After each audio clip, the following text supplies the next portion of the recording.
When you're in the Faroe Islands for 10 days and you have a bag of tricks with you, you have both Flagship Micro Four Thirds cameras, it'd be rude not to do a comparison video, wouldn't it? Now, I just want to say I'm pretty much agnostic as to which one wins in any given category. I've had the G9ii since launch. I've owned the original OM1 for about a year now, and OM System have loaned me the OM1 Mark II for this trip. Neither brand has any say in this video. I've worked with both brands. I love them. These are both cracking cameras. So I just want it to be more of a buying guide. Perhaps if you do X, Y, and Z, this will be better for you. If you do X, Y, and Z, this will be better for you. I have discovered some interesting things with the burst modes though as well, which I haven't covered in other videos, so let me get stuck in. Here are the prices as of June 24. It's important. The OM1 Mark II is currently £2,199 body only, and a few places have cashback offers at the moment, and in some places it's currently £1,899, so £1,899. The Lumix G9ii, it's a little bit older, don't forget, so the price probably reflects that.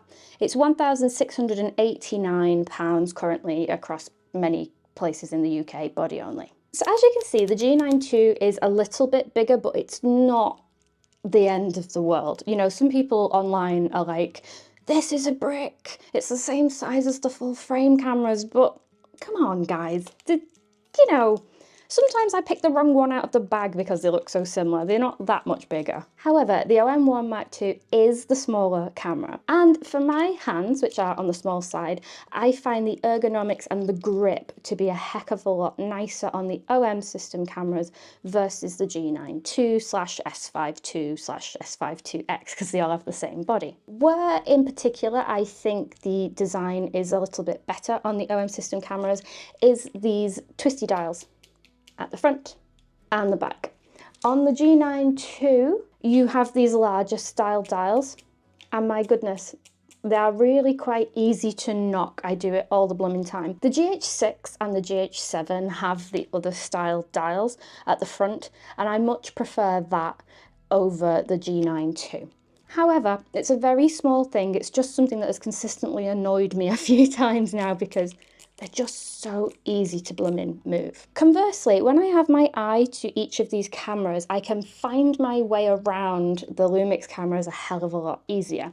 This is because the middle button at the front, the ISO, has two little dots on it. So once I can find that, I know exactly where my finger is. On the OM System front, these two buttons I get mixed up all the blooming time because they feel exactly the same when I'm not looking. So I like the way that Lumix does it.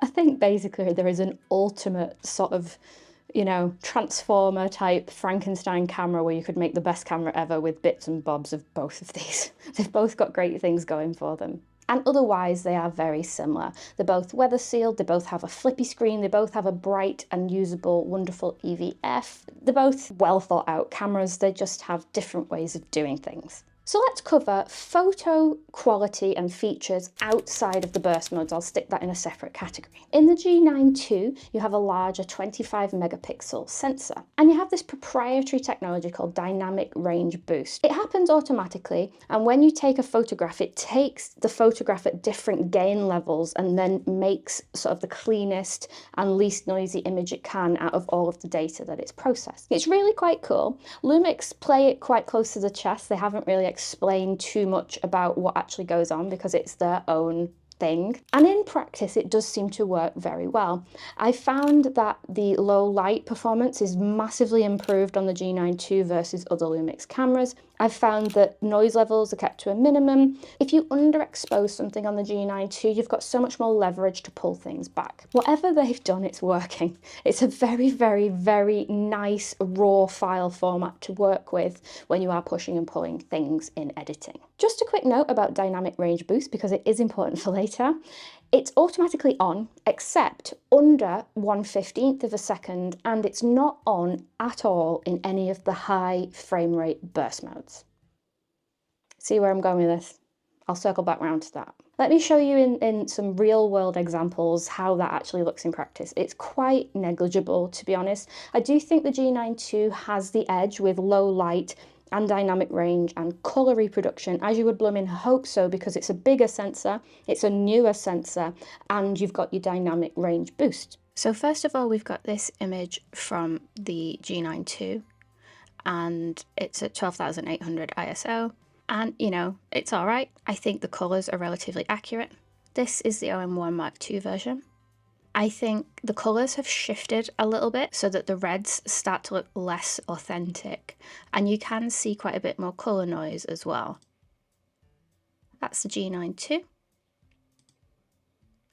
and that's the OM1ii. As I say, it's a subtle difference, but I do think the G9ii has the edge, particularly around the Lumix logo. There's a lot of shadow noise here in the OM1 version, and they're exactly the same settings throughout with the same lens as well. As another example, just to show how the colours look a little bit better with dynamic range boost, again, this was shot at 12,800 ISO. It's definitely not going to win any prizes. This is the G9ii, and this is the OM1. You can see that there is quite a bit more colour noise in the OM1, and the pink just doesn't look true to life. That's more the colour of the pink of this camera. So the higher ISO has started to shift the colours slightly, and I do think it's significantly less clean, particularly looking at the grip of the camera handle and also the cap in the blacks of the image.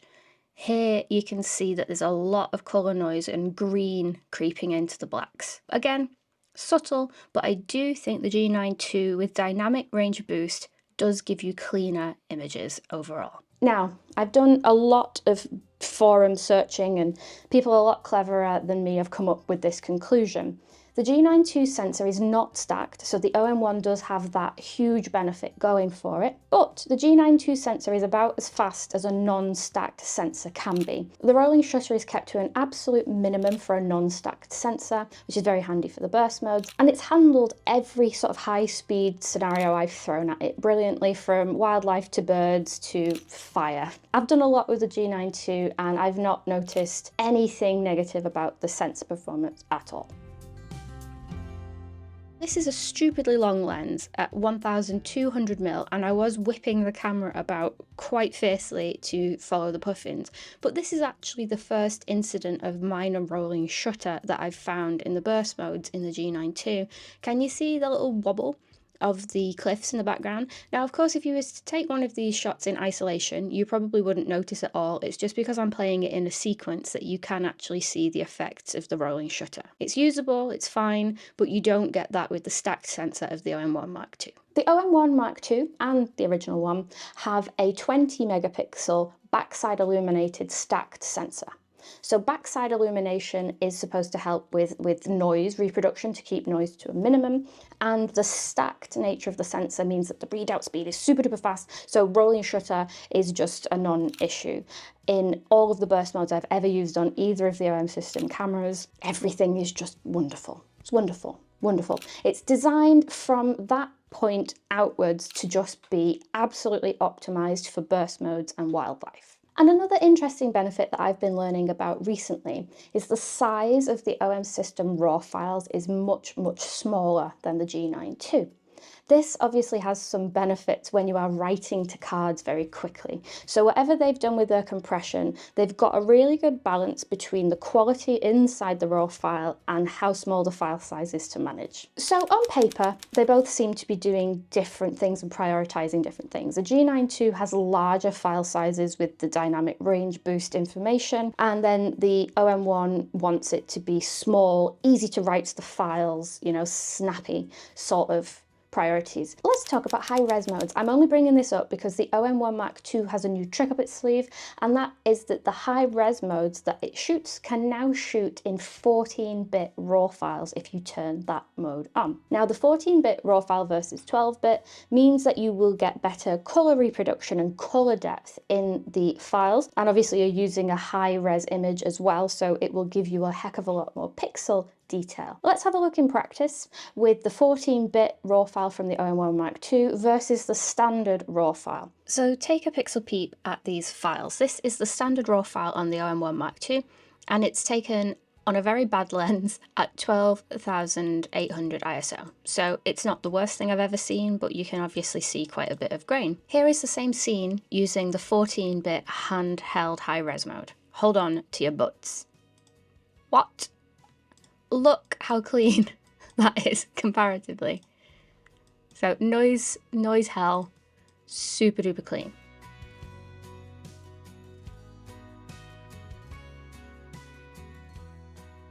And here is another scene, again 12,800 ISO, and a great example is looking at how messed up the text is on the lens. Here is the high-res 14-bit version. Wow, super crisp and clean.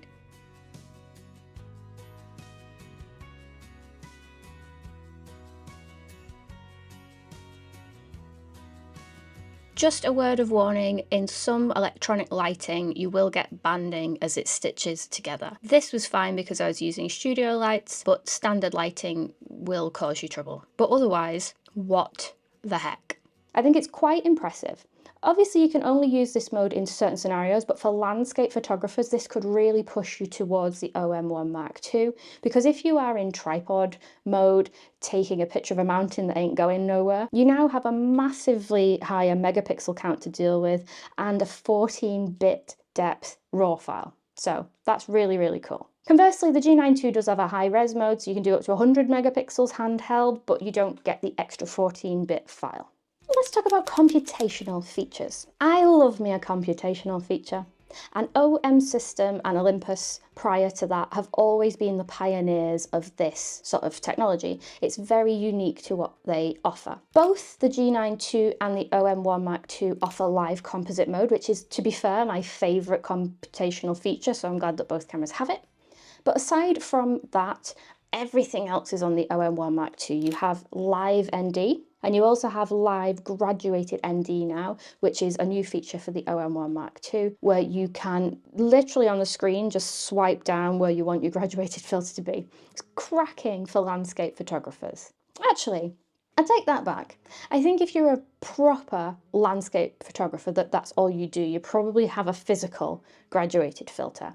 This feature is cracking for people like me who dabble with landscape photography and can't be bothered sticking a load of filters in their bag. Focus stacking, both cameras offer it, but the OM System cameras will give you a JPEG at the end, so you can automatically ramp your focus stack, boop, boop, boop, boop, boop, boop, boop, boop, and you get loads of different RAW files. With the OM System cameras, you get a bounce down JPEG done for you. With the Lumix cameras, you have to stick it in Photoshop and stitch it all together yourself. One of the main pillars of OM System is their amazing macro lenses, and they've really got a focus around that, pardon the pun, on making macro photography as simple as possible for people. So this focus stacking feature is fantastic.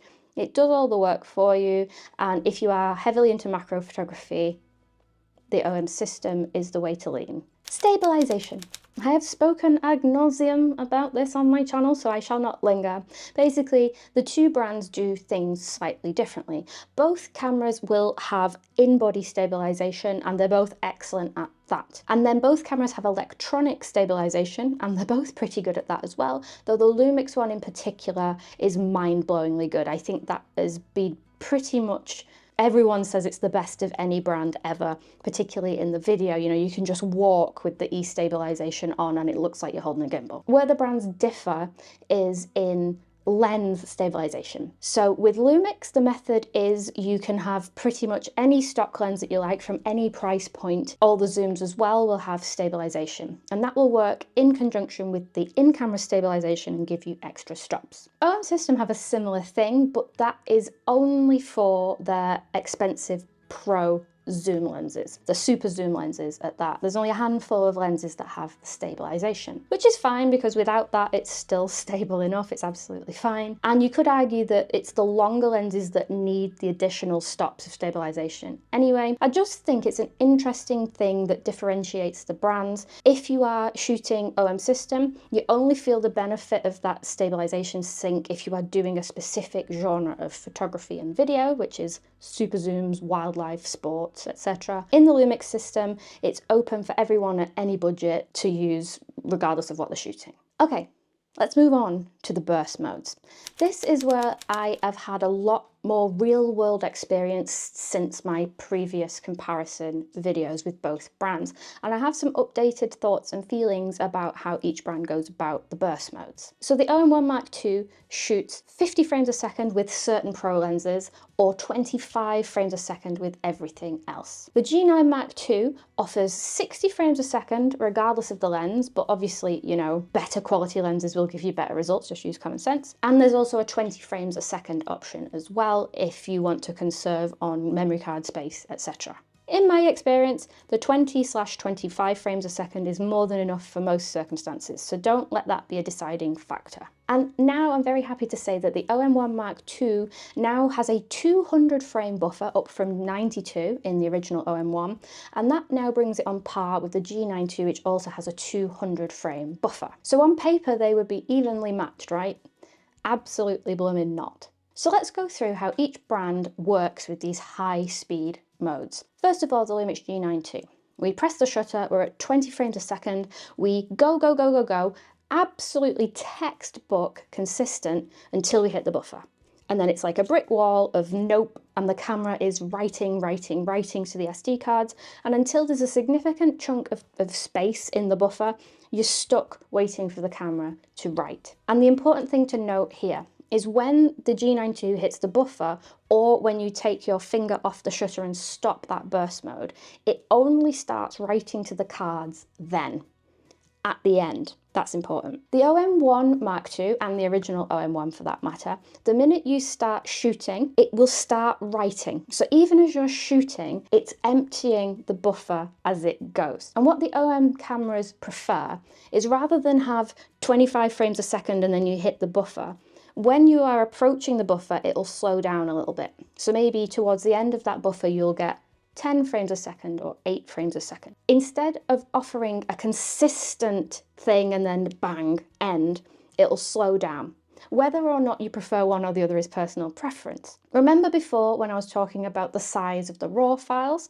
The OM1 system RAW files are much, much smaller versus G9ii. So when you couple that and the fact that it has a slightly smaller sensor, with the fact that it starts writing immediately, you end up with a much more usable burst rate system versus the G9ii. Let me show you a real-world example demonstration of this, just so you can see it in practice. So I'm just going to do a simple test. 20 frames a second on the G9ii, 25 frames a second on the OM1 Mark II, because it's the closest that I can get them. And I'm going to do 5 seconds shooting, 5 seconds not shooting, repeat.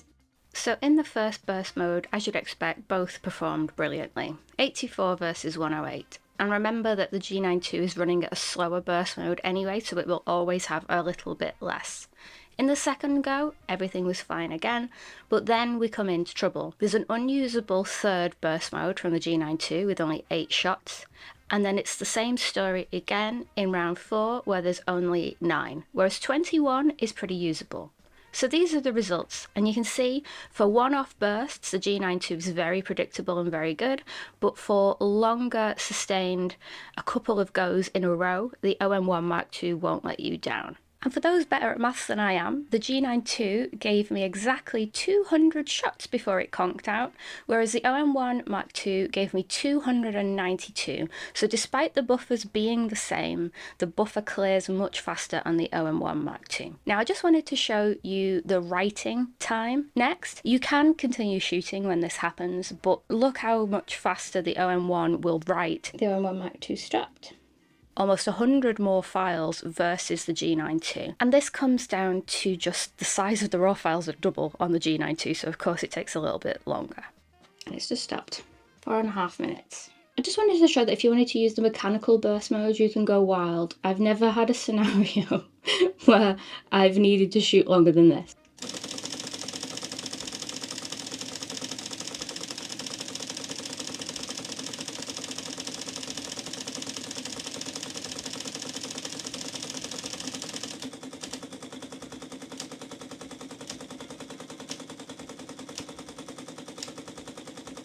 You can see the number go down on the G9ii, that when you hit the buffer, you're done. This one just goes and goes and goes. But in the real world, I've never needed to shoot that long for anything ever. I've just been having a late night photography puffing session with my dad. My dad was using the G9ii. I was using this combo, the OM1ii with the big lens. I was showing him how to use the pre-capture or the pre-burst mode on the G9ii and he loved it and he's got some great hits. But my goodness, the G9ii locks up a heck of a lot more than the OM1ii, even though on paper they have exactly the same size buffer. Why did I decide to vlog this over hill? This is important for two reasons. I can instantly pretty much review what I've just shot, which is very cool, whereas my dad has to wait for it to write to the card. And most importantly, I'm ready to shoot moments later and my dad was waiting for like over a minute sometimes. As cool as the burst modes are on the G9ii, in the real world, sometimes you do end up missing the shot after the shot you've taken. If you go a little bit trigger happy holding the shutter down for too long, you do lock your camera up for a significant amount of time, which is annoying. So as you can hopefully see, while both cameras are stupidly impressive for their burst modes, the way that they go about it is very different. And I've had great results from both, and it really depends on what you want to shoot. For example, if you're shooting someone throwing a javelin, random example, but we'll go with it, that is something that happens once and then it stops. So it really doesn't matter if your camera captures it and then you have to wait a minute for it to write the raw files. That's where the G9ii would absolutely shine, because you would be guaranteed 60 frames a second or 20 frames a second, and it would be stupidly consistent throughout that. You would capture what you need to capture, and then you wait a minute, and then you're ready to go again. With the OM1ii, however, I think it's much better suited for birds. Just like my demonstration, sometimes there's false alarms, sometimes things happen very quickly and then there's nothing for 20 minutes. So you need a camera that can get you back on your feet immediately. And oftentimes with the G9ii, you miss the shot after the shot because you're waiting for it to write. It really is pros and cons. It depends on what you want to shoot as to whether it would affect you remotely, but if you are into bird photography, I have had much better experiences with the OM1ii. However, that's not to say that the G9ii is terrible. It's the second best camera I've ever used. You know, we're talking tiny little tweaks here and there that makes the experience better between the two flagships. So this is definitely not bashing the G9ii. It is literally, outside of my everyday carry cameras, it is literally my favourite camera, and it's my go-to camera for almost everything. So I'm not bashing the G9ii at all, I'm just explaining how it works differently compared to the OM system cameras, and how the OM system cameras have actually really impressed me on this trip. So basically with the G9ii, it comes down to this. You have dynamic range boost. You have a 25 megapixel sensor. This is a pro. The payoff of that is those raw files take a little bit longer to write, so your burst modes are a little bit hampered when you hit your buffer limit. So it's one of those things where it's like, do you value this or do you absolutely value this? It's just a payoff to the benefits. Conversely, the OM1ii is streamlined, it's laser focused on what it wants to offer the customer, and that is an amazing birding experience, an amazing wildlife experience. The ability to shoot with nimble, small, compressed, slightly smaller megapixel files. Pros and cons. So for me, who dabbles in everything you've seen on this channel, I'm shooting fire dancers, aerial performers, kingfishers, I'm out shooting landscapes. Whatever happens, I shoot weddings with the G9ii. So for someone who shoots everything, perhaps it's better for me to have the 25 megapixels and dynamic range boost. For someone who only wants to shoot birds and wildlife, then perhaps the OM1ii is a much better suited camera. And just to circle back from what I said before, it really does annoy me with the G9ii how you don't get the benefits of dynamic range boost in the burst modes, but the file sizes are still freaking huge. I wish there would be something in the menu with the G9ii where you could just be like, can I just have a more compressed raw file? Can I just have something that doesn't have all this empty space in it? So when I shoot burst modes, they can be a little bit more smaller and they'll write a little bit faster, because you're not getting the benefit of dynamic range boost anyway, it's just a massive raw file for some reason. I would love to know more insight on that. If anyone has anything, let me know in the comments. So for this trip in particular, because I've been to the Faroe Islands before and got loads of lovely landscape stuff, was great. I shot the GH6 last time and it did me proud. This time I had more of a focus on going to a little island called Mykonos, I hope I pronounced that right, to see the puffins, which meant I was more laser focused on burst modes, which is why the OM1 Mark II served me wonderfully for this trip. But back home, when I'm doing a wedding or I'm shooting fire or I'm shooting kingfishers or whatever, perhaps the G9ii would serve me better because it's a more well-rounded camera rather than just a very niche proposition. Let's talk about video. I'm going to keep this one brief because it's blatantly obvious which camera is going to be better, and that is the G9ii. If you are a true hybrid shooter like myself, where you like photos as much as video, the G9ii is the more obvious choice if you only own one camera. Open gate, 4K 120p slow motion. You know, I've talked about it on this channel, I'm sure you know about it. The video features of the Lumix cameras in general, and the G9ii are massively above and beyond the OM system cameras, and that is fine because it's not really what the OM system cameras are about. That's not the market that they're going for. Having said that, I've shot some talking head videos with the OM1 cameras, not this one, this is the Pocket 3, and it has my two non-negotiables, which is 4K 24 for my talking head and 4K 60 for some slow-mo. I found the video features on the OM1 Mark II a little bit basic, but they get the job done and the footage looks really pleasing. So if you are stupidly photocentric and just want the odd video clip, the OM1 Mark II is great. If you value more professional video features alongside your photography, then the G9ii is the better option. Unless you're bougie like me and just try and own different cameras for different scenarios.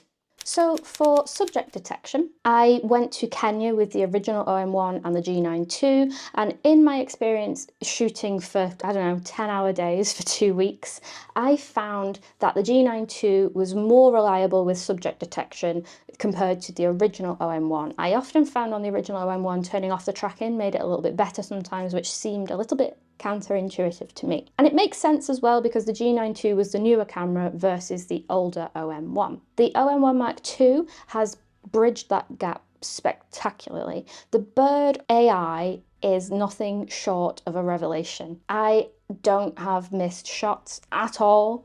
There's like 3 out of a burst mode of 80. The OM1 Mark II, with it being the newer camera, has taken the edge slightly again. They just tend to do this with every release.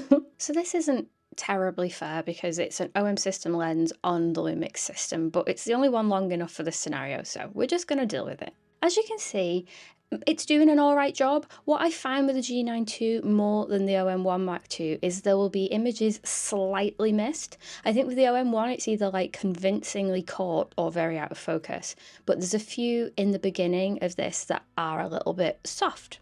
Another difference with the G9ii that I think is worth mentioning is the subject detection on the G9ii is just animal detect. So all your bird stuff, mammals, everything is all in one detection mode. On the OM1 Mark II, they have split that up into specifics for birds and mammals separately. And in this exact same place, at slightly different lighting, you can see that the OM1 Mark II just didn't miss at all. And the subject modes really make a difference, and they really, really do work, and they are very specific. Let me give you a real world example. I was shooting these photos of some guy on top of a hill, and he had a yellowish coat on, and I thought it stood out. And I was a bit lazy, and I just left it on Bird AI. I didn't change it to human. And as I was shooting, I was using a longer lens. A blooming seagull flew past and the camera was just like, nope, I'm onto the bird. These humans are dead to me. And it just started snapping onto the birds. And I just thought, wow. You know, sometimes if you get like an older camera and it sticks a box around something, but you don't actually know if it's actually doing anything. In the OM1 Mark II, it is definitely doing what it should be doing. It's following the correct subject effortlessly. It's very, very interesting to watch. And I just want to say, I'm not bashing the original OM1. Even with everything considered now, with the G9ii and the OM1 Mark II, the OM1 is still one of the best cameras out there for wildlife and bird photography. It's not like it's shabby, it's just that technology is progressing and you're seeing advancements. So I'm not bashing the original OM1 at all, just to make that clear. So hopefully you can see that I've managed to get good results with both cameras, and there is very little between the two. I think a more mature conversation around which is best, because I'm so bored of brand wars. It's like we've all got good cameras, personal preference is a thing, go out and take photographs and have fun. But that's a different rant for a different video. I think a better way to talk about it is which is best for you, which I'll try and explain now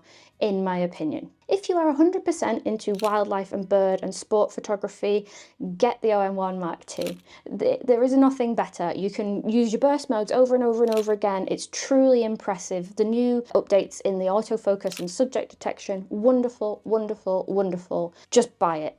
Be done with it. It's great. If you are a hybrid shooter that values photography and video more or less equally, maybe it's like 60-40 in one direction or the other, get the G9 Mark II. It's also a little bit cheaper than the OM1 Mark II, and you get a whole plethora of video options that you don't get in the OM system cameras. I would also choose the G9ii if you are a content creator. While you can do talking head stuff absolutely fine with the OM system cameras, as I have done this week, there is just so much more to offer on the G9ii. You have open gate features for better social media, for example. You have better stabilisation, so you don't have to pack your gimbal. You have better monitoring. You have better vlog. The way that you grade the lumix footage over the OM system footage is just, there's no contest. So if you're a content creator, also G9ii. Unless, you know, you have a Pocket 3 and you could do all your talking head on this, and then it doesn't matter what video capabilities your camera has. If you are a photocentric shooter, so you're not fussed about video, but wildlife is only a piece of the pie, sort of like me, to be honest. So as many times as I might come here and shoot the puffins or go to Kenya, I might be going to Seattle and shooting street photography. I shoot all kinds of stuff. I've never been pinned down by a genre, and it's probably my downfall, but I just love all photography. I do think the G9ii in that scenario is a better proposition, probably. Dynamic range boost, which I think you could benefit from with general photography over the stacked sensor and the pew-pew-pewness of the OM1 Mark II. And plus, in that column, with the way that the stabilisation works, you will also be able to get dual stabilisation with the stock lenses as well, not just the super zooms. Brand preference is also a thing. If you like the way the menus of one or the other work, stick with it. If you've got a shed load of Olympus or OM system glass, it probably makes sense to use the OM system cameras because the stabilisation, sync, etc. While all the lenses are interchangeable between brands, sometimes you will get a better performance if you stick to the same brand. Though I'm a complete hypocrite, I use my Olympus 40-150 all the blooming time on my G9ii, and look at the state of my original OM1. Literally just got the lumix stock lens on it. That's what I was shooting my talking head with. The subject detection works great. Actually disregard the lens thing. It doesn't matter. I shoot both lenses on both cameras and it's fine. And let us not forget that these pieces of technology are more than the specs on the page. These are an extension of our creativity and our brains and our hands, and the way that you work and gel with a piece of technology is very important in my opinion. So if you are genuinely on the fence about both of these, I would really try to get them in your hands and out and about in the real world, if at all possible, because sometimes you can have the best camera in the world on paper and it just doesn't gel with you. Sometimes you can get a basic camera and you just fall in love with it. So sometimes there is an intangible element where you've got to make sure that you gel with the equipment as well. But basically, longest video ever to say you can't really go wrong with either of them. If you have one specific genre of photography in mind, then hopefully you're a lot more clear on which will be the best for you. But if you've already bought one, then be very happy with your choice. Just because another camera exists doesn't suddenly make yours pants. And both of these cameras are the top-end flagship Micro Four Thirds cameras, and you really can't go wrong with either of them. Let me know in the comments your preferences, and if you've seen any other pros and cons that I haven't mentioned in this video, do let me know as well. And check out my other Faroe Islands video. I have a dedicated OM1 Mark II video, and I also have some lens reviews and stuff as well. Thank you.